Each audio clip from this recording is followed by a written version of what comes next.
वो ऐसे बैठे हैं, वो मेरे खिलाफ चिट्ठियों पे चिट्ठियाँ लिखेंगे। वो इधर एफआईआर कराने में नंबर 1 थे। डीसी डोडा को क्या लगता है अब लिखेगा क्या मुझे महराज से खतरा? अरे मैं तेरी तरह जाहिल थोड़ी हूँ, बेवकूफ़ थोड़ी, आतंकवादी नहीं हूँ जो तुम मुझसे डर रहा है। अरे मुझे पता है तेरा यहाँ पर हाथ था, एफआईआर काटने में डीसी डोडा ने का पूरा हाथ था। अब उसको चिट्ठी लिखने की क्या ज़रूरत है मुझे महराज से खतरा? ये कौन सी बात होगी?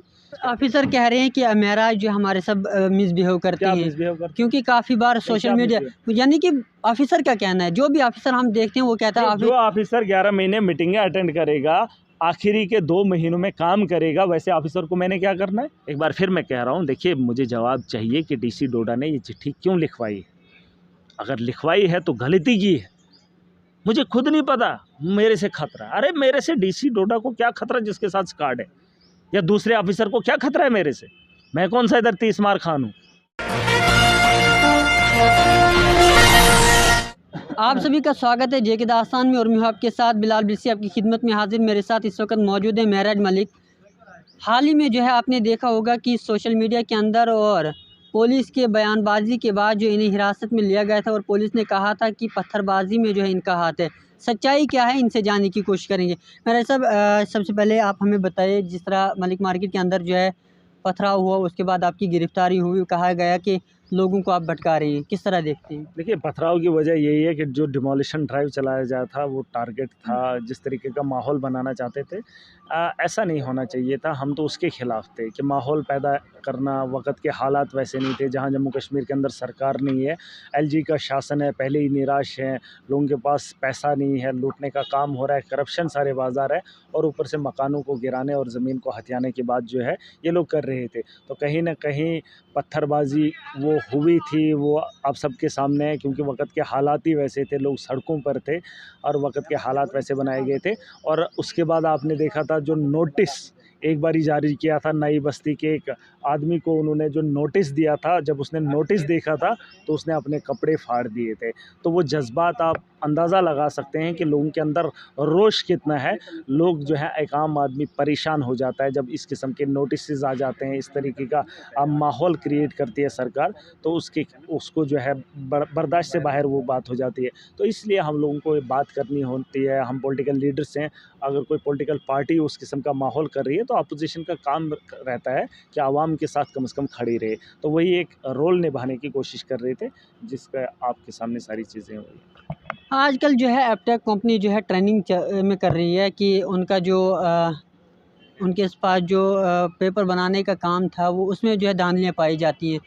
क्या जम्मू कश्मीर में ही इस कंपनी को कॉन्ट्रैक्ट दिया गया है, और क्यों दिया गया आखिर इसी कंपनी को? इसमें ऐसा है कि अगर आप बात करेंगे, ब्लैक लिस्टेड कंपनी है, नोटिस पहले निकाला जाता है, बाद में फिर जो है उन्हीं को दिया जाता है, नोटिस ही चेंज किया जाता है, उसमें जो फार्मेलिटीज़ मांगी जाती है वो सारी की सारी चेंज करी जाती है ताकि उस कंपनी को वो कॉन्ट्रैक्ट मिल सके। क्योंकि एक बड़ा कॉन्ट्रैक्ट रहता है ये, क्योंकि उन्होंने बहुत पहले वो लोगों से, बच्चों से पैसे खा लिए होते हैं।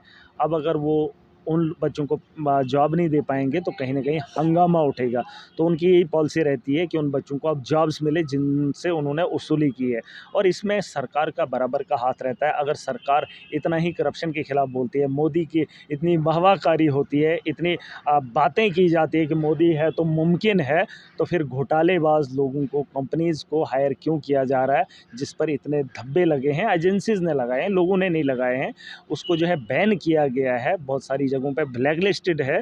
तो यहाँ पर भी बच्चों को मांग की थी, लेकिन उसके बावजूद भी उसी कंपनी को देना, और यहाँ बच्चों के अंदर जो रोष आप देख रहे हैं, यही वजह है कि एपटेक का, मुझे नहीं लगता है, अगर बच्चे जब तक ना अपनी मांग को मनवाने के लिए सड़कों पे उतरेंगे, प्रोटेस्ट करेंगे, तब तक ये लोग मानने वाले नहीं, क्योंकि ये ऑलरेडी इसका जो है पैसा खा चुके हैं।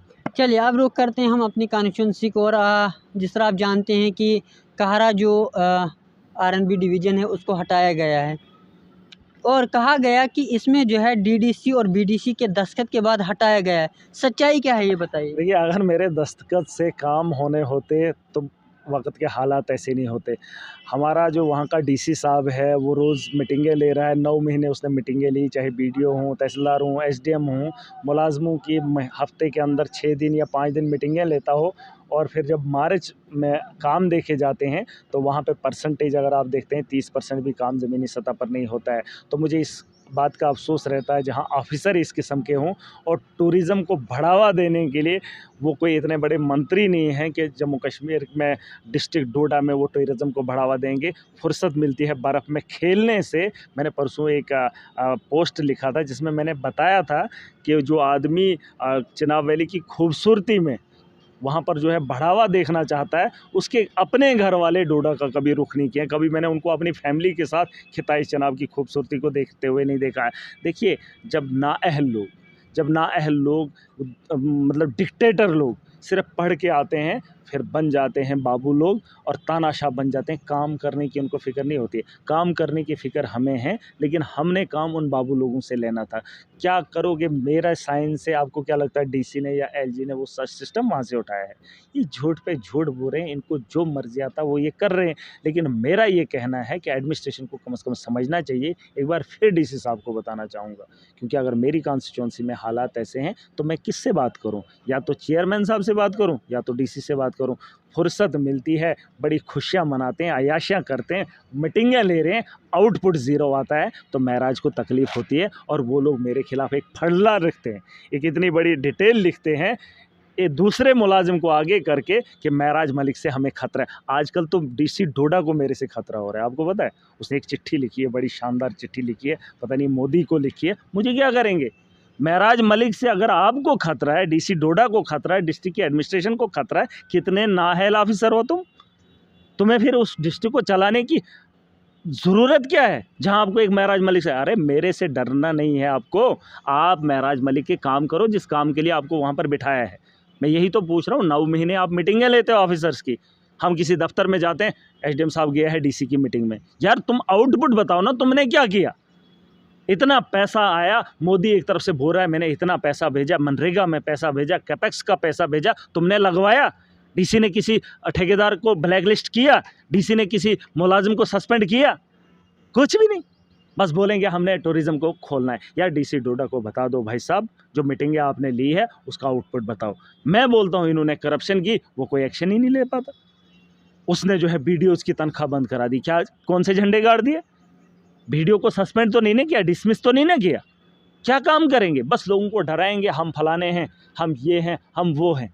यार इससे काम नहीं चलेगा। लोगों के काम करो, जो जिम्मेदारी आपको दी है, जिस मकसद से आपको उस कुर्सी पर बिठाया है। मुझे जिस मकसद से लोगों ने बिठाया है, मैं तो काम करना चाहता हूँ और काम मैं उनसे लेना चाहता हूँ। वो ऐसे बैठे हैं, वो मेरे खिलाफ चिट्ठियों पे चिट्ठियाँ लिखेंगे। वो इधर एफआईआर कराने में नंबर 1 थे। डीसी डोडा को क्या लगता है अब लिखेगा कि मुझे महराज से खतरा? अरे मैं तेरी तरह जाहिल थोड़ी हूँ, बेवकूफ़ थोड़ी, आतंकवादी नहीं हूँ जो तुम मुझसे डर रहा है। अरे मुझे पता है तेरा यहाँ पर हाथ था, एफआईआर काटने में डीसी डोडा ने का पूरा हाथ था। अब उसको चिट्ठी लिखने की क्या ज़रूरत है, मुझे महराज से खतरा है? ये कौन सी बात होगी? अरे शर्म आनी चाहिए ऐसे ब्यूरोक्रेट्स को।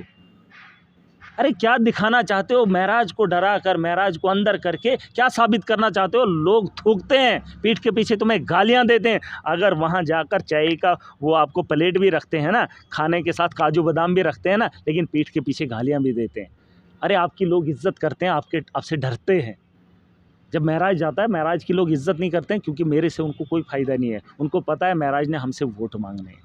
लेकिन तुम्हें जो गालियाँ पड़ती हैं ना, हमें दुआएं मिलती हैं। अगर नीचे भी बैठ जाते हैं ना लोग, हमें दुआएं देते हैं, लेकिन तुम्हें बद्दुआएं मिलती है। अरे क्या चाहते हो तुम? मैं चाहता हूँ कि काम हो, ज़मीनी हमारी सड़कें बने, हमारे स्कूल बेहतर बने, हमारे वहाँ माहौल बने, करप्शन ख़त्म हो जाए। लेकिन लथपथ हैं, मनरेगा में धांधलियाँ हैं, कोई सवाल नहीं, कोई मुद्दा नहीं। डीसी के पास जाओ, उसको फुर्सत नहीं।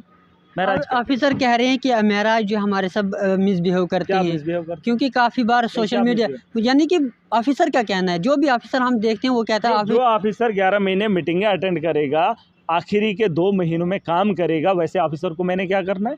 मेरा पैसा सेविंग में मैं लगा नहीं सकता हूँ। आवाम का पैसा मैं मार्च से पहले सेविंग का पैसा नहीं लगा सकता हूँ। मैं ऐसे ऑफिसर को क्या करूँगा? जिस ऑफिसर को सिर्फ इसलिए तनख्वाह दी जाती है कि आपने इतना पैसा लगवाना है, वो ऑफिसर उसमें से 60% वापस सरकार को पैसा देता है। तो मुझे बताओ वैसे ऑफिसर को महराज क्या करेगा? उसकी क्या आरती मैंने उतारनी है? अरे ये सवाल उन लोगों से भी पूछो ना, मनरेगा में 100 दिन का रोजगार देना होता है। ये डीसी डोडा को पूछ लीजिए ना, उसने कहा था मैं 100 दिन का रोजगार लोगों को देने का काम करूंगा। पूछ लो ना कि इस साल आपने दिया? नहीं दिया। यहाँ तक कि जिस पंचायत में 60 काम होते थे, 80 काम होते थे, उसको मुश्किल से इन्होंने 20 काम उठाने का मौका दिया। 20 ही काम पे काम लगा है। कुछ जॉब कार्ड का तो आज तक जनाजा ही इन लोगों ने निकाल दिया। क्या काम करने के लिए भेजा है इनको? हाँ, तालाब बनाए हैं, जो 2 लाख का तालाब बना है या 4 लाख का तालाब बना है, उसमें इन लोगों ने मिलकर 40 लाख निकाल लिया। यहाँ एक हमारी डायरेक्टर बैठी है, पता नहीं आज भी वही है कि क्या है, बस जो उसके दिमाग में आता है, हमने पांड बनाने हैं, पांड बनाने हैं 40 लाख के। 4 बंदे वहाँ पर खड़े हो जाते हैं, वो पैसा निकाल के खुद लूट लिया जाता है। आम आदमी को कोई पूछताछ नहीं।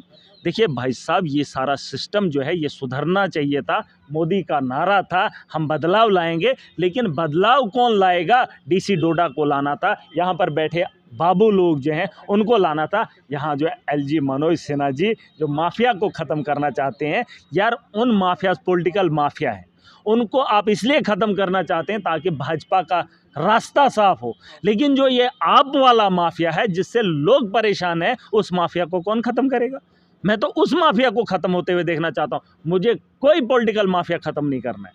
मुझे अगर माफिया ख़त्म करना है जिससे लोगों को परेशानी हो रही है, आज की डेट में आज कौन पॉलिटिकल माफिया है? कांग्रेस खामोश है, एनसी खामोश है, पीडीपी खामोश है। आज तो कोई पॉलिटिकल पार्टी कोई एक्टिविटी ही नहीं कर रही है। लेकिन आज आपके पास शासन है, आप अपने ब्यूरोक्रेट्स को बोलो ना, आप डाटा निकाल के लाओ। क्या आपने इस साल 20,000 करोड़ का पैकेज मोदी ने दिया था, जम्मू कश्मीर के लिए दे दूंगा, उसमें से पूछो ना इन्होंने कितना लगाया? वही तो मैं पूछ रहा हूँ। अगर मोदी जी ने दिया था, मोदी इनका प्रधानमंत्री है, ये तो चीख चीख के कह रहे हैं 24 में फिर से बनाएंगे। अरे बाबा, शौक से बनाओ, लेकिन मैं यही पूछ रहा हूँ, उसने जो पैसा दिया तुमने क्यों नहीं लगाया? ये एलजी मनोज सिन्हा से पूछ लीजिए ना, आप जाइए ना, आप कभी उनसे इंटरव्यू कर लीजिए। ये मैं नहीं कह रहा हूँ डिस्ट्रिक्ट डोडा का या मेरी कॉन्स्टिट्यूंसी का, ये पूरे जम्मू कश्मीर के अंदर आप देखेंगे तो इन्होंने जो है 60% वापस कर दिया। अरे आज तक मैंने नहीं सुना कि सेविंग वाला पैसा इन्होंने मार्च से पहले यूटिलाइज किया। ऐसे निठल्ले ऑफिसर हैं, 8 महीने ये मीटिंगें करेंगे, कोई फर्क नहीं पड़ता। अभी हम प्लान देंगे ना, मार्च के बाद नवंबर तक ये प्लान को देखेंगे, और प्लान जो ग्राम सभा में बनता है वहाँ से उठने के बाद ये चेंज करते हैं। और हमसे डीडीसी से कोई पूछताछ नहीं। डीडीसी बनाया इन्होंने, डीडीसी को कोई पता नहीं कहाँ रोड बन रहा है। अब डीसी इनाग्रेशन करने जाएगा, कोई बिल्डिंग बनेगी, वहाँ का काउंसलर कहीं नहीं दिखेगा, वहाँ का बीडीसी आपको कहीं नहीं दिखेगा, वहाँ का सरपंच आपको नहीं दिखेगा, वहाँ का डीसी, वहाँ का एसडीएम, वहाँ का तहसीलदार आजकल जो है रिबन काटने का काम कर। मंत्री जो बने बैठे हैं, अब बोल रहे हैं ब्यूरोक्रेसी के साथ हमारा लहजा ठीक नहीं। अरे ये किस लहजे से मेरी आवाम से बात करते, मुझे ये भी बता दीजिए ना। चिट्ठियां लिखने का इनको बड़ा शौक है, पूछ लीजिए डीसी डोडा को जवाब देना होगा। मैं उसकी तरह बेवकूफ़ नहीं हूँ, अनपढ़ और जाहिल नहीं हूँ कि अब मैं चिट्ठी लिखूंगा मुझे डीसी डोडा से खतरा। मुझे किसी से खतरा नहीं है, मुझे मौत से डर नहीं लगता है, क्योंकि मौत मेरे रब के हाथ में। लेकिन उसको क्या ज़रूरत पड़ी कि महराज के लिए आज चिट्ठी लिखवा रहा है कि मुझे जी महराज से खतरा? किस बात का खतरा? अरे मैं किसके घर को जानता हूँ? मैंने तुझे कौन सा काम बोला है मेरा करने के लिए? अरे हम दलाल नहीं है तुम्हारी तरह, अगर तुम्हें काम नहीं करना है तो मत करो, लेकिन लोगों के साथ खिलवाड़ मत करो यार। एक बार फिर मैं कह रहा हूँ, देखिए मुझे जवाब चाहिए कि डीसी डोडा ने ये चिट्ठी क्यों लिखवाई है। अगर लिखवाई है तो गलती की है, मुझे खुद नहीं पता, मेरे से खतरा। अरे मेरे से डीसी डोडा को क्या खतरा जिसके साथ कार्ड है, या दूसरे ऑफिसर को क्या खतरा है मेरे से? मैं कौन सा इधर 30 मार खान हूँ? अरे इनको जब मर्जी आती है मेरे खिलाफ पर्चा कटवाते हैं। डीडीसी बनने के बाद इन्होंने मेरे खिलाफ पर्चे लगवाए और डरेंगे मुझसे। तो इन लोगों को बता दो कि आवाम का काम करना है। मोदी सरकार का जो पैसा है, मोदी का तो है नहीं, वो हमारे टैक्स का पैसा है, लेकिन मोदी ने पैकेज दिया है, उसको लगाने में आप फेल क्यों हुए हो? जम्मू कश्मीर के अंदर फेल हुए हैं, मेरी कॉन्स्टिट्यूंसी में फेल हुए हैं, मेरे डिस्ट्रिक्ट के अंदर ये फेल हुए और जगह जगह फेल हुए। इन्होंने 14 FC का पैसा वापस लिया, लोगों ने काम किया वो इन्होंने वापस ले लिया। मनरेगा में 100 दिन का रोजगार नहीं दे पाए इस साल। अरे लानत है तुम लोगों पे। यहाँ पर कमिश्नर सेक्रेटरी बैठी है, वो बोलती है पांड बनाओ। हमने क्या नहलाना है इन लोगों को? पांड को क्या करना है? पहाड़ियों पे बना रहे हैं पांड। अरे तुम पहले गाँव के रास्ते नहीं बना पाते हो, स्कूलों की छतें नहीं बना पाते हो, तो पांड बनाने की क्या जरूरत है तुम लोगों को? देखिए मैं इसलिए बहकता हूँ, मैं इसलिए गुस्से में आता हूँ जब इनकी अकल काम नहीं करती है। ये कहते हैं हम ब्यूरोक्रेट हैं, हम 58 साल के लिए। अरे तुम 58 साल क्या, 90 साल तुम मरने के बाद भी बैठोगे, लेकिन अकल नहीं आएगी। जिस इंसान की जो औकात है, वो औकात मरने दम तक नहीं बोलता है। अरे काम करो, आज पावर है, आज आपको पूछने वाला नहीं है। लोगों की दुआएं ले लो, मुझसे भी दुआएं लेनी थी, अगर मेरा कोई काम एक कर देते। कोई काम नहीं हो रहा है। कोई काम करने को तैयार नहीं है, तो महराज क्या करेगा। जी, चलिए बहुत बहुत शुक्रिया हमारे साथ बातचीत करने के लिए। जिस तरह आप जानते हैं कि महराज मलिक पर जो है कुछ रोज़ पहले जो है डिटेन किया गया था। उसके बाद जो है महराज ने कहा कि वो उसमें जो है डीसी डोडा को जो है हाथ है कि मुझको एफआईआर लगाई जाए। क्या कुछ आपकी राय है? बने रहें हमारे साथ।